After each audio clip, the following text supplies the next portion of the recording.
Hi there အားလုံးပဲမင်္ဂလာပါဘဝရဲ့အကောင်းဆုံးအမှတ်ရစရာတွေကိုဖန်တီးဖို့ဆိုရင်ငွေကြေးသုံးစွဲမှုတဲ့အဲ့ဒီအပေါ်မှာထားတဲ့ကိုယ့်ရဲ့အသုံးနှုန်းနဲ့စိတ်နေစိတ်ထားကပိုပြီးအရေးကြီးပါတယ်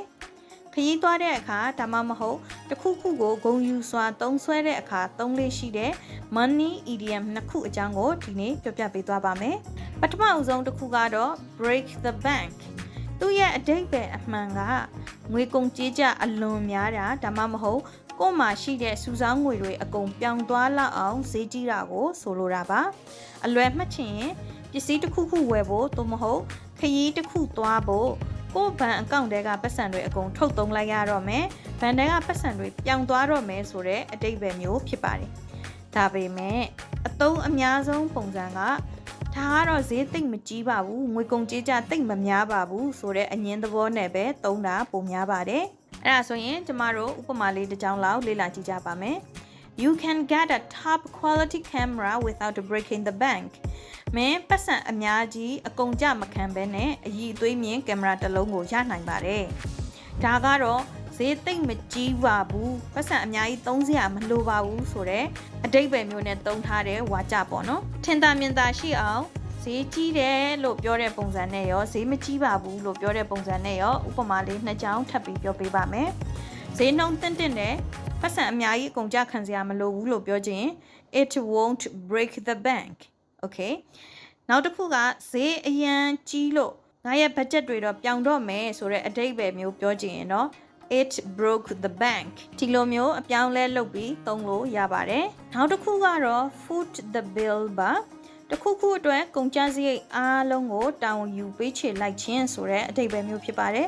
Your in ဆိုပြီးမုံဘိုးပေးတာမျိုးထက်စားရင်အစီအစဉ်တစ်ခုလုံးရဲ့ကုန်ကျစရိတ်ကိုအကုန်ကျခံတာမျိုးမှာသုံးပါတယ်ပြောရရင်ခရီးတစ်ခုသွားကြတယ်အဲ့ဒီခရီးစဉ်တစ်လျှောက်လုံးရဲ့ကုန်ကျစရိတ်ကိုတယောက်တည်းကနေတာဝန်ယူပြီးတော့ပေးတာဒင်နာထွက်စားတယ်အဲ့ဒီဒင်နာရဲ့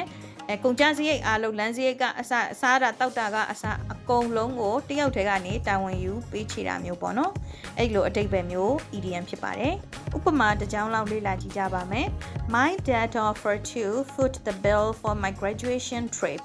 ငါရဲ့ဘွဲ့နှင်းတဲ့ပင်ခရီးစဉ်အတွက်ငါရဲ့အဖေကအကုန်ကြခံမယ်လို့ပြောတယ်အဲ့ဒီခရီးစဉ်တစ်လျှောက်လုံးရဲ့ကုန်ကျစရိတ်ကိုသူ့ရဲ့အဖေကပေးမှာပေါ့နော်အဲ့ဒီလိုအဓိပ္ပာယ်မျိုးဖြစ်ပါတယ်ကဲဟုတ်ပါပြီဒီနေ့ရဲ့မျှဝေပေးရမယ့်စာလုံးနှလုံးပြောပြီးသွားပြီဆိုတော့ mind blowing quiz လေးကိုဆက်ကြည့်လိုက်ရအောင်ကျမတို့ဒီ money ဆိုတဲ့စာလုံးကတော့ဘယ်နိုင်ငံရဲ့ပတ်စံကိုမဆိုသုံးလို့ရတဲ့စာလုံးဒါပေမဲ့ American Canada Australia New Zealand အဲ့လိုမျိုးဒေါ်လာသုံးတဲ့နိုင်ငံတော်တော်များများပေါ့နော်အကုန်လုံးကိုတော့မဆိုလို့ပါဘူးတော်တော်များများမှာအဲ့ဒေါ်လာအစား bucks လို့သုံးကြပါတယ်ဆိုတော့ဘာလို့ငွေကိုတနည်းအားဖြင့်ဒေါ်လာကို bucks လို့ခေါ်ကြတာလဲအဖြစ်နှစ်ခုပေးထားပါတယ် A ကရှေ့ခေတ်ကသမင်တရေပေါ့နော်အဲ့အရေးပြားပေါ့အဲ့ဒီအရေးပြားတွေနဲ့ရောင်းဝယ်ဖောက်ကားခဲ့လို့လားဒါမှမဟုတ် B